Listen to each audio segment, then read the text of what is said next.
You're about to play an unfinished level from The Last of Us Part 2.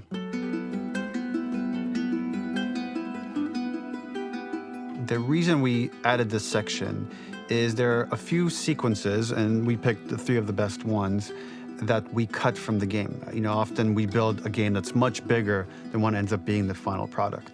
They were months away from being finished, but we wanted to give you an insight of what it's like when we built a game, because often we have this whole thing constructed and it doesn't have final art or audio or dialogue. And here you get to see the building blocks of what it's like when we first string a bunch of these levels together.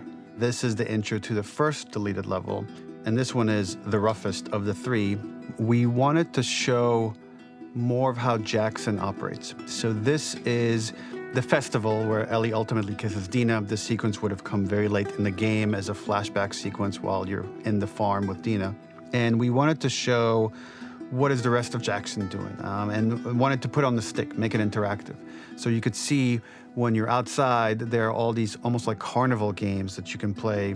You could mix drinks, you could play with these kids that are playing a sort of clicker Marco Polo, sit down and listen to conversations. And all the different interactions were first or second pass, very, very early passes. The building blocks are there, but nothing is final. And ultimately, while we were very excited by this sequence, it's pretty fun and lighthearted. It just slowed things too much as we're barreling towards the end of the story at this point. So again, reminder, rough, missing audio, missing animation, missing gameplay tweaks, missing dialogue, but pretty representative of what it would have been. So enjoy.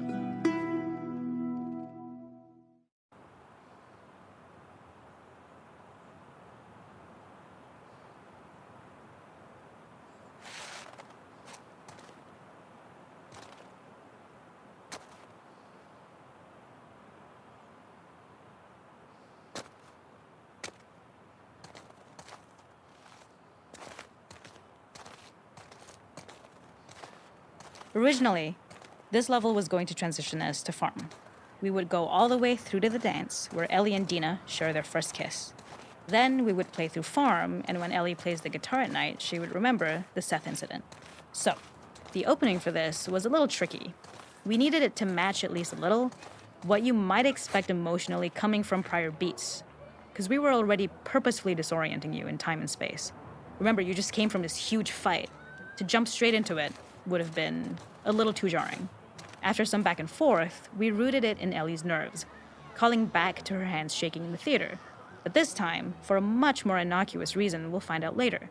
She's nervous because she has a crush on Dina, who is the only reason why she's here at the dance. Something we really wanted to do was highlight the way their lives had turned upside down since she went down this path. We had this idea of recontextualizing all of our usual gameplay mechanics that were designed for really violent ends. The workbench, door bashes, throwable weapons, and even the infected, which is my personal favorite. Peppered throughout the level are moments of levity or shared history, all the while seeing how happy and mundane they all were before her huge revenge odyssey.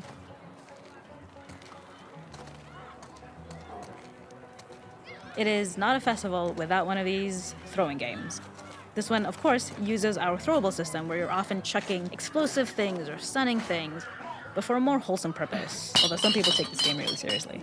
A fun aspect of this is if you did well, you could win a toy here. Ellie would place it in her pocket. If you had done this, you'd find the toy with JJ, the baby, later back at the farm. When we cut this, the toy made it through anyway because it was so cute. It is the same one you see on the tractor at the farm. Ollie the elephant.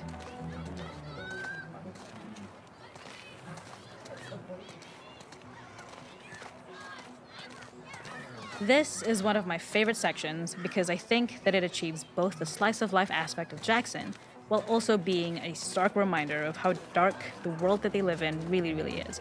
To attract attention and curiosity, one of the kids was supposed to make this adorable, messed up little clicker impression, and the others would giggle. We tried a version where if you got close enough, the kid might try to follow you a little before turning back.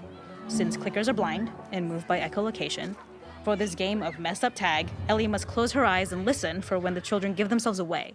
The thought was that these kids are in relative safety. They still grow up with the dangers of clickers and runners, and all those lessons would embed themselves in the games that they play. When the festival got cut, they tried to preserve this moment and move it to the front of the game where the snowball fight is, as a tutorial. However, being in the headspace of a clicker doesn't really teach you how to deal with them. Eventually, it evolved, and they instead made the snowball fight, which was, I think, way more effective. For me, it's character illuminating that not only does Ellie know this game, she plays along. There's a familiarity with the kids that's really nice to see, especially because it's such a difference from the Ellie we see later, who has a sort of hollow normalcy that she's trying to get with JJ, but kind of fails. The makeup artist is pretty simple. It's one of those little in-game scenes we peppered in to make it feel like Ellie had roots in the town.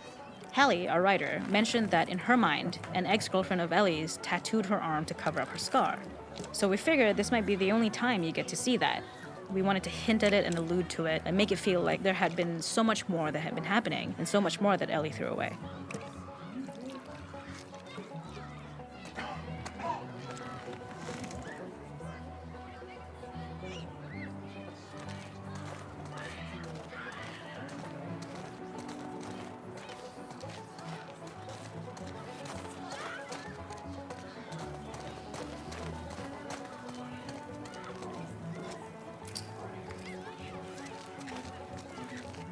We use our workbench a lot to make a lot of things that kill and maim and hurt people.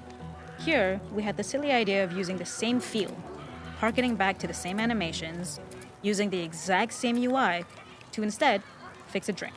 Like the workbench, you could pick your base and then you could add something to it. And at the time, we had some different reactions from Ellie based on how strong you chose to make the drink. Something we wanted to prototype though, before it got cut, was picking up some ingredients around to add, like a lime or maybe a bottle of someone's favorite whiskey or salt, like you were earning upgrades. We also toyed with having Ellie carry around the drink you made and occasionally sip it, psyching herself up to go talk to Dina inside because she's nervous. It got too noodly though, because she would need to keep placing it somewhere before she did anything, so it would have ended up more trouble than it was worth.